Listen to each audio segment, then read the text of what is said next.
네, 한국판 뉴딜 전략회의의 주요 내용을 소개하는 정부 합동 브리핑이 진행되고 있습니다. 현장으로 연결해 보겠습니다.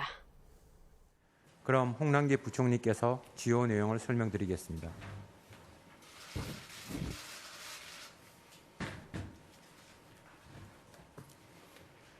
존경하는 국민 여러분, 정부는 지난 7월 코로나 위기 극복은 물론 코로나19 이후 선도국가로 도약하기 위한 국가 발전 전략으로 160조 원 규모의 한국판 뉴딜 종합계획을 발표한 바 있습니다. 아울러 한국판 뉴딜 프로젝트 추진에 재정자금뿐만 아니라 민간자금의 펌핑 투자가 기묘한 상황에서 금융권을 중심으로 뉴딜 프로젝트에 대한 금융투자 계획이 잇따라 발표된 바도 있었습니다. 이에 정부는 국민 참여, 민간 투자를 적극 뒷받침하기 위하여 한국판 뉴딜 펀드를 조성한다는 목표하에 그동안 관계기관, 관련 전문가와의 긴밀한 협의를 거쳐 오늘 오전 대통령 주재 제1차 한국판 뉴딜 전략회의에서 국민 참여형 한국판 뉴딜 펀드 조성 및 뉴딜 금융 지원 방안을 최종적으로 확정하였는 바 그 세부 내용을 국민께 발표해 드리고자 합니다. 먼저 국민 참여형 뉴딜 펀드 조성 계획입니다. 추진 배경은 크게 세 가지입니다. 첫째, 한국판 뉴딜의 추진 동력을 강력하게 뒷받침하기 위함입니다. 정부의 선도 투자가 후속 민간 투자로 이어져 민간 중심의 자생적인 뉴딜 생태계가 구축될 때 한국판 뉴딜이 우리 경제에 확실히 뿌리낼 수 있기 때문입니다. 둘째, 시중의 풍부한 유동성을 생산적으로 흡수 활용하기 위함입니다. 급격히 증가한 시중 유동성을 뉴딜 프로젝트와 같이 생산적인 부분으로 흡수하여 활용하는 것이 위기의 극복과 경기 회복 그리고 우리 경제의 성장 잠재력 지구를 위하여 바람직하기 때문입니다. 셋째는 국민 참여형 뉴딜 펀드를 통하여 한국판 뉴딜 추진에 따른 성과를 대다수 국민들과 함께 공유해야 합니다. 뉴딜 투자에 따른 성과는 그 성격상 특정 계층이 아닌 대다수 국민이 함께 공유하는 것이 마땅하기 때문입니다. 이제 뉴딜 펀드의 구체적인 세부 조성 방안에 대하여 설명드리겠습니다. 뉴딜 펀드는 크게 다음 세 가지 유형으로 설계되었습니다. 즉, 먼저 재정자금이 후순위 출자를 통하여 투자 리스크를 우선적으로 부담해주는 정책형 뉴딜 펀드를 신설합니다. 둘째, 파격적인 세제 지원을 통하여 뉴딜 인프라 프로젝트에 집중 투자를 유도하는 뉴딜 인프라 펀드를 육성하게 됩니다. 마지막으로 뉴딜 프로젝트의 수익성을 토대로 민간 스스로 펀드를 조성하여 참여하는 민간 뉴딜 펀드 활성화가 그것입니다. 먼저 정책형 뉴딜 펀드입니다. 정부와 정책금융이 출자하여 향후 5년간 20조 원 규모의 정책형 뉴딜 펀드를 신설하고자 합니다. 정부 출자 3조 원, 정책금융 4조 원으로 총 7조 원의 모펀드를 조성하고 금융기관과 연기금, 민간자금 등이 13조 원을 매칭하여 총 20조 원이 결성되게 됩니다. 정부는 내년 예산안에 정부 출자분 소요 6천억 원도 이미 반영했음을 말씀드립니다. 상기 모펀드는 자금 매칭뿐만 아니라 후순위 출자 등을 통하여 투자 위험을 일부 우선 부담해주면서 투자의 안전성을 제고시켜주는 것이 정책형 뉴딜 펀드의 핵심이라 할 것입니다. 자펀드는 뉴딜 프로젝트, 뉴딜 관련 기업 등 폭넓은 대상에게 투자하게 되며 추후 투자 가이드라인을 통하여 뉴딜 분야에 집중적으로 투자되도록 해나갈 것입니다. 일반 국민이 투자에 참여하기에도 보다 확대해 나가겠습니다. 이를 위하여 사모 재간접 공모 방식을 적극적으로 활용해 나가는 한편 국민 참여를 주목적으로 하는 가칭 국민 참여 펀드도 별도로 조성하고자 합니다. 둘째, 뉴딜 인프라 펀드의 육성입니다. 현재 펀드 시장에는 민간 투자법상의 인프라 펀드와 자본시장법상의 사회기반 시설 투자 펀드 등 총 570여 종의 펀드가 조성되어 운영 중에 있습니다. 뉴딜 인프라 펀드는 이를 중심으로 하여 뉴딜 분야의 인프라에 일정 비율, 예를 들면 50% 이상 투자하는 공모 인프라 펀드가 그 대상이 되며 이에 대해서는 강력한 세제 혜택을 부여하여 적극적인 참여를 유도해 나가고자 합니다. 즉, 투자금 2억 원 한도 내에서 투자에 따른 배당소득에 대하여 9%의 저율 분리과세를 적용하게 될 것입니다. 이와 함께 민자사업 대상 채권을 퇴직연금 투자 대상에 포함하는 등 퇴직연금이 뉴딜 인프라에 안정적으로 투자할 수 있는 제도적 기반도 마련해 나가고자 합니다. 마지막으로 민간이 창의성과 자율성에 기반한 민간 뉴딜 펀드의 활성화입니다. 민간이 뉴딜 프로젝트의 수익성 등을 토대로 자유롭게 펀드를 조성하고 투자 참여하도록 하는 것입니다. 당연히 수익성이 좋은 양질의 뉴딜 프로젝트를 발굴하는 것이 관건이 될 것입니다. 정부는 민간 펀드의 참여 유도를 위하여 수익성이 좋은 매력적인 뉴딜 프로젝트 발굴 제시에 더 속도 내도록 하겠습니다. 그리고 펀드 투자의 걸림돌이 될 수 있는 규제나 애로사항 등에 대한 제도 개선을 신속하게 추진하여 간접적으로 적극적으로 지원해 나갈 것입니다. 아울러 한국거래소는 뉴딜 업종 내 상장기업 종목을 중심으로 다양한 뉴딜 지수를 개발하고 관련 ETF나 인덱스 펀드 등 뉴딜 지수 연계 투자 상품 출시도 적극 유도해 나갈 것입니다. 다음은 금융위원회가 중심이 되어 마련한 뉴딜 금융 활성화 지원 방안에 대해서도 간략하게 말씀드리고자 합니다. 방금 설명드린 뉴딜 펀드 조성과 함께 정책 금융기관과 민간 금융기관의 뉴딜 금융, 즉 뉴딜 프로젝트나 뉴딜 인프라는 물론 이와 연계된 전후방 기업 및 산업에 대한 자금 지원 확대를 병행하여 추진하고자 하는 것입니다.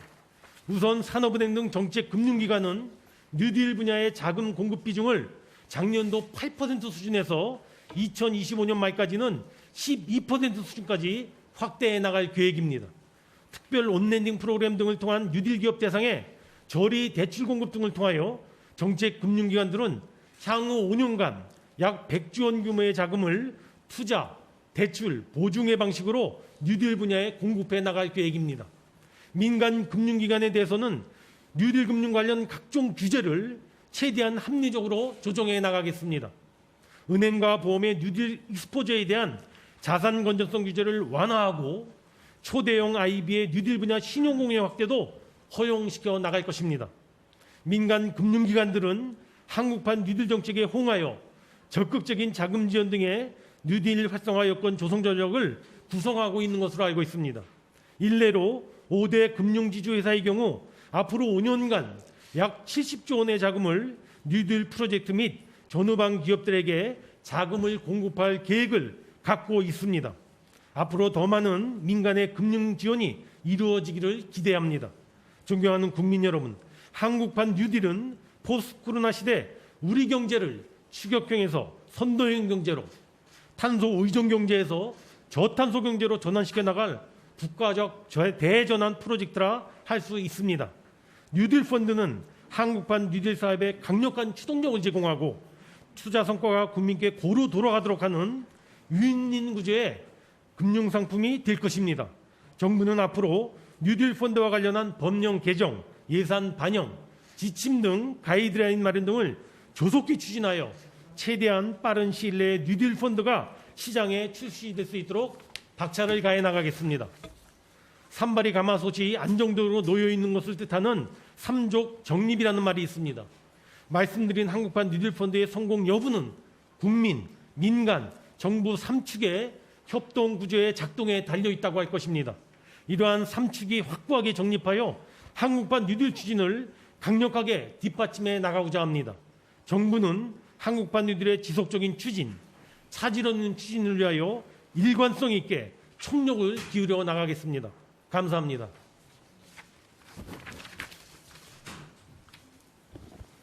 지금부터 기자단 질의응답 시간을 갖도록 하겠습니다. 우선 기재부와 금융위, 출입기자 간사단에서 각각 선정한 질의에 대해 답변 드린 후 정해진 시간 범위 내에서 온라인 단체 대화방 질의에 대해 답변 드리도록 하겠습니다. 원활한 질의응답을 위해 온라인 질의 시에도 소속과 이름을 밝혀주시고 질의는 2개 이내로 해주시기 바랍니다. 먼저 기재부 출입기자 간사단에서 선정한 질문입니다. 첫째, 뉴딜 펀드에 대한 정부의 이번 재정세제 지원 수준은 과다한 것이 아닌지, 자본시장의 왜곡을 초래할 수 있다는 지적도 있다고 하셨습니다. 둘째, 국민 참여 확대 관련 정책 수단을 좀 더 상세히 설명해 주시기 바랍니다.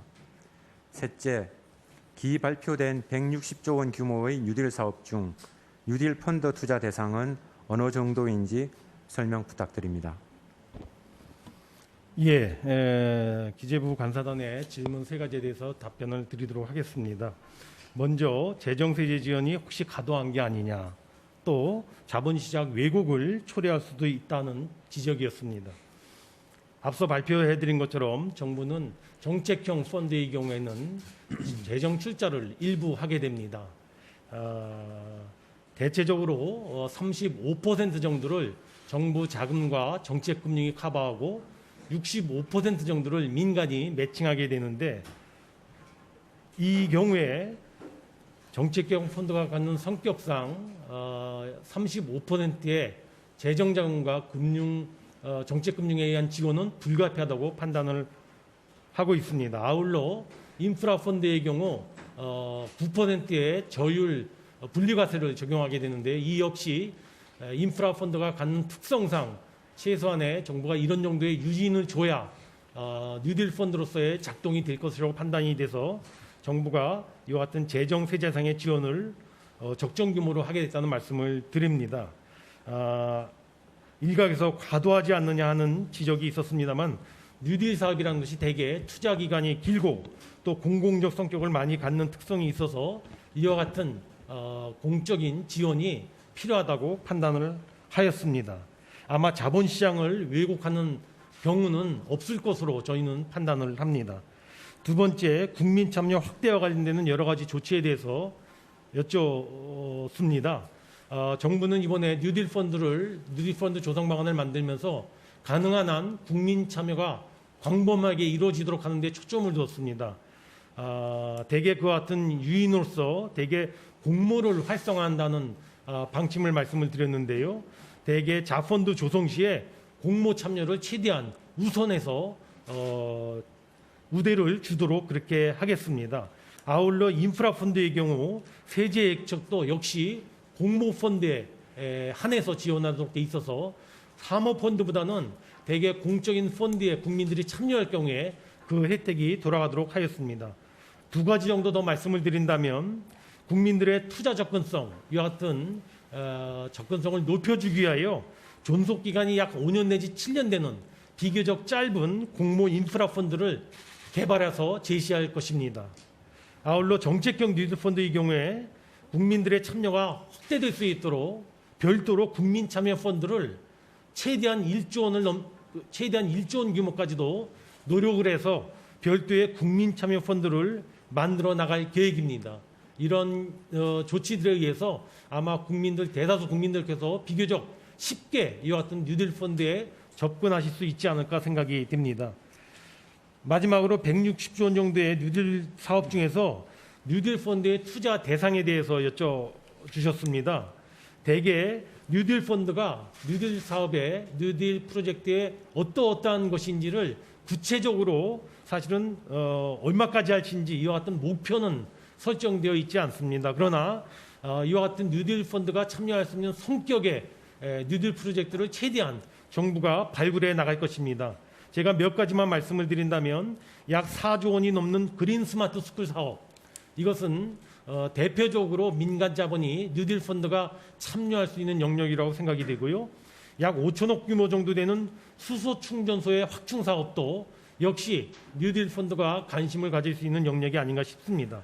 이 이외에도 해상풍력 발전단지에 대한 참여라든가, 또는 스마트 공동 물류센터에 대한 참여, 또는 비대면 업무 지원 시설에 대한 투자, 이러한 것들은 광범위하게 민간의 뉴딜 펀드와 같이 참여할 수 있는 영역이 아닐까 그렇게 생각이 됩니다.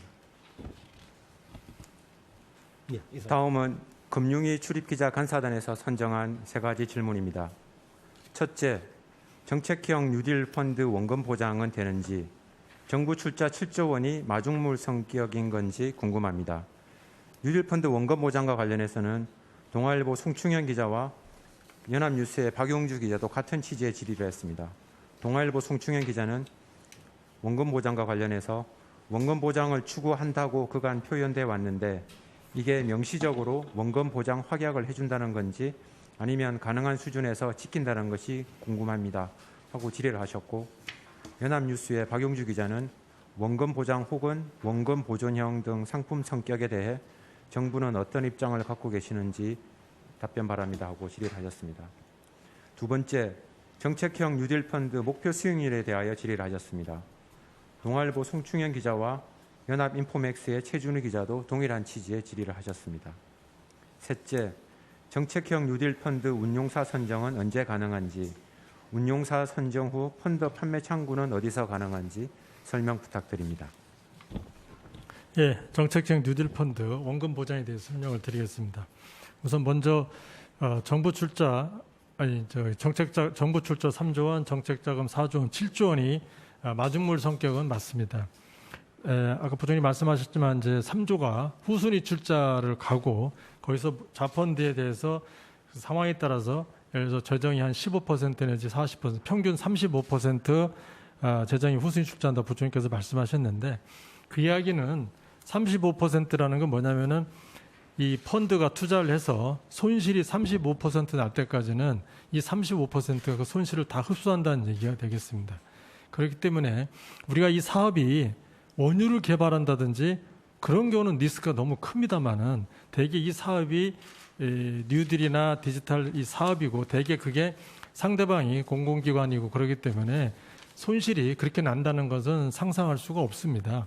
왜냐하면은 아까 말한 뭐 스마트 스퀘어라든지 수소충수 같은 경우는 이미 실체가 있는 거고 또 거래 상대방도 정해진 그런 사업이기 때문에 대개 대체적으로는 안정적이지만 그래도 정부가 안심을 하기 위해서 35% 평균 35%를 후순위 출자하기 때문에 사전적으로 원금이 보장된다라고 상품에 명시하지는 않지만 저는 사후적으로는 원금이 보장될 수 있는 충분한 성격이 있다 이렇게 말씀을 드릴 수 있겠습니다.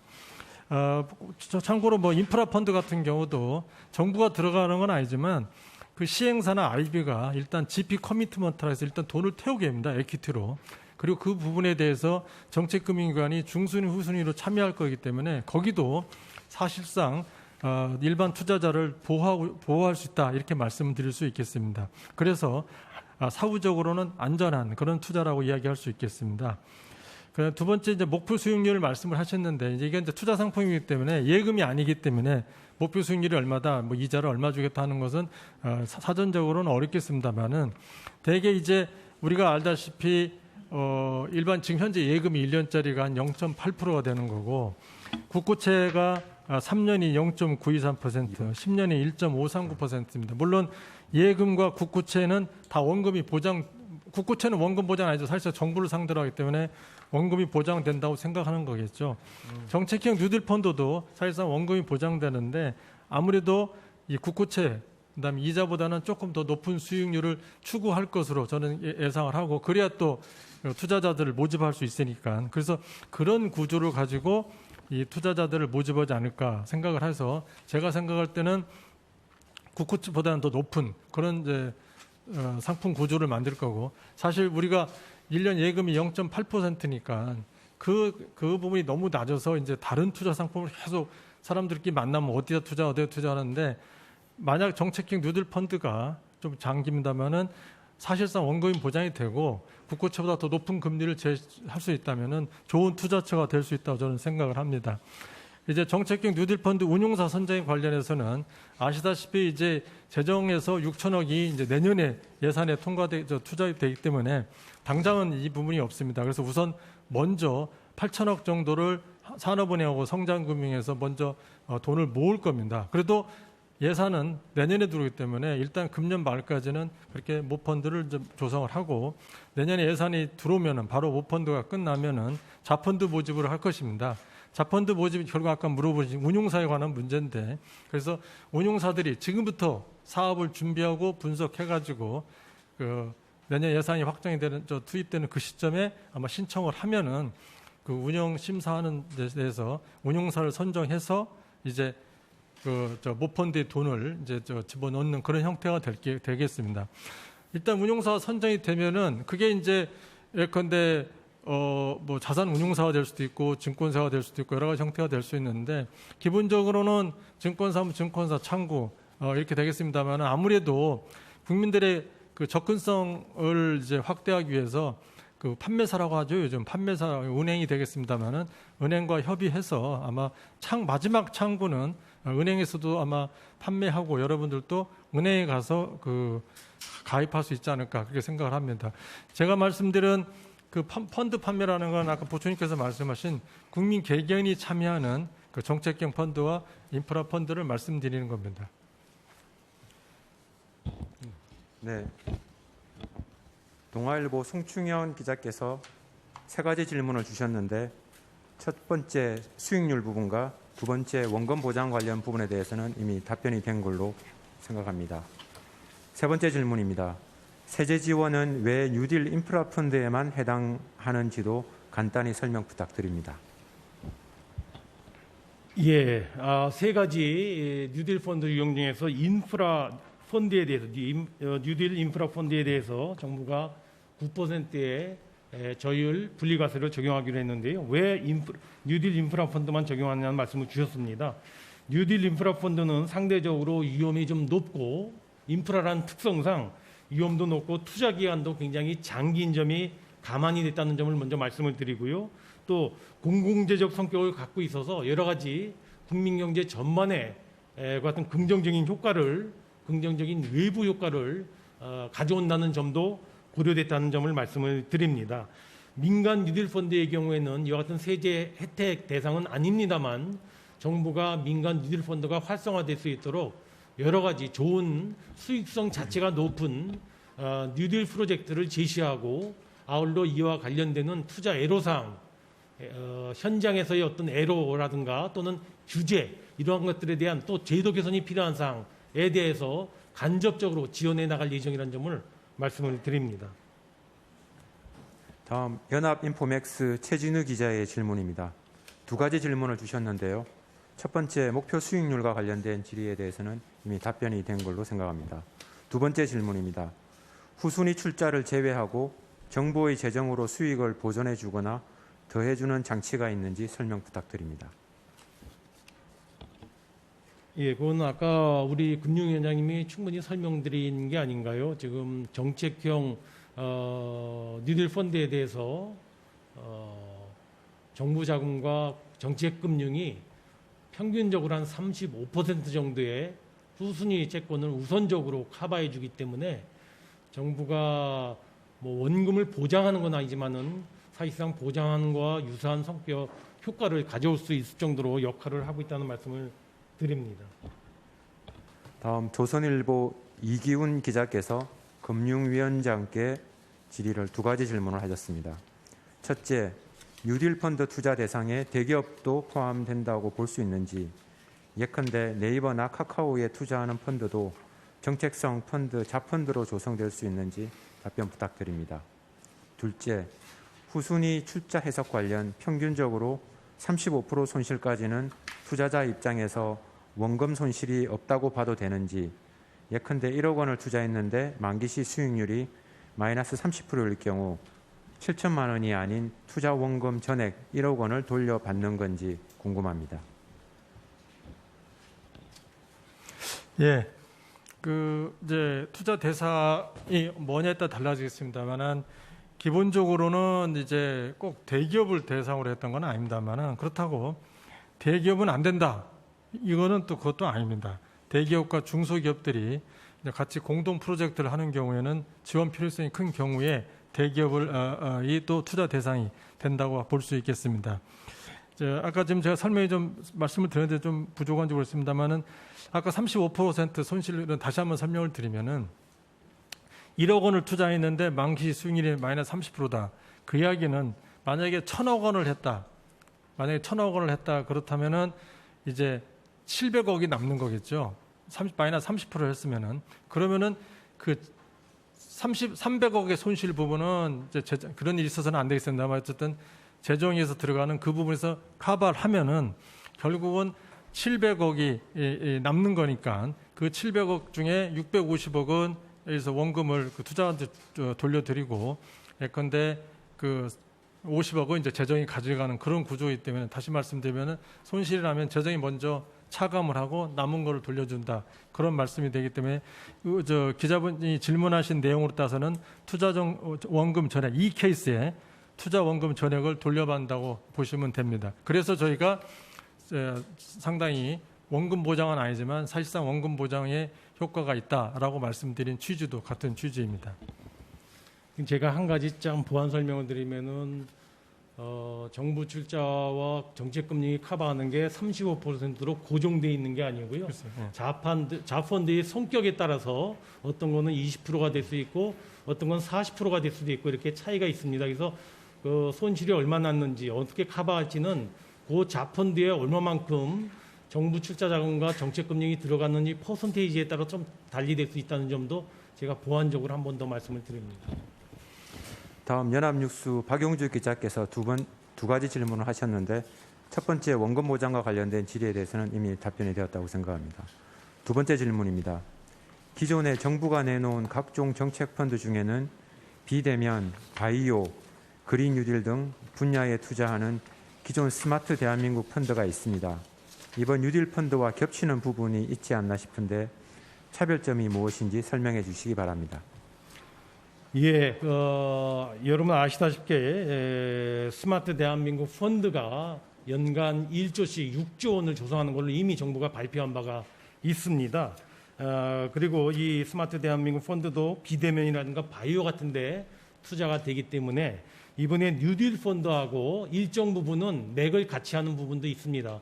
그러나 차이점을 제가 말씀을 드리면 대개 포괄 범위에서 아까 스마트 대한민국 펀드는 주로 바이오나 또는 비대면 쪽에 초점이 가 있다면 뉴딜 펀드는 이거보다 포괄 범위가 굉장히 넓다고 할 수 있겠습니다. 모든 뉴딜 프로젝트가 다 커버가 된다고 보겠고요.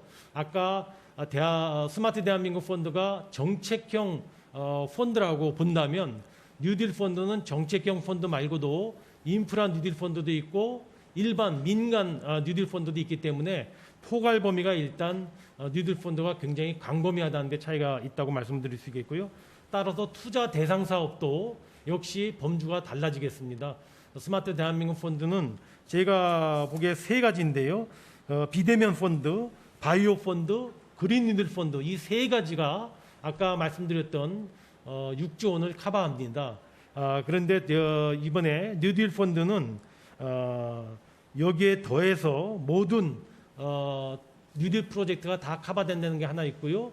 스마트 대한민국 펀드는 주로 스마트 스타트업이라든가 벤처기업을 주로 타겟팅해서 지원을 합니다. 그러나 이번에 뉴딜 펀드는 꼭 이러한 스마트 스타트업이나 벤처기업뿐만 아니라 뉴딜 프로젝트에 대해서도 투자할 수 있고 뉴딜 프로젝트와 관련되는 기업에도 투자할 수 있다는 것이 아까 스마트 대한민국 펀드하고 좀 차이가 있다고 그렇게 말씀드릴 수 있겠습니다. 네. 온라인 단체 대화방에 올라온 마지막 질문입니다. 한겨레 신문 이정훈 기자의 질문입니다. 두 가지 질문을 주셨습니다. 첫째, 예산안 발표 때 한국판 뉴딜 펀드에 1조 원 예산이 투입된다고 했습니다. 정책형 뉴딜 펀드에 6천억을 빼고 나머지 4천억 원은 어디에 어떻게 투입이 되는지 설명 부탁드립니다. 두 번째, 과거 정부에서 녹색 뉴딜 펀드 역시 3천만 원까지 비과세 등 세제 혜택을 줬는데 성공하지 못했습니다.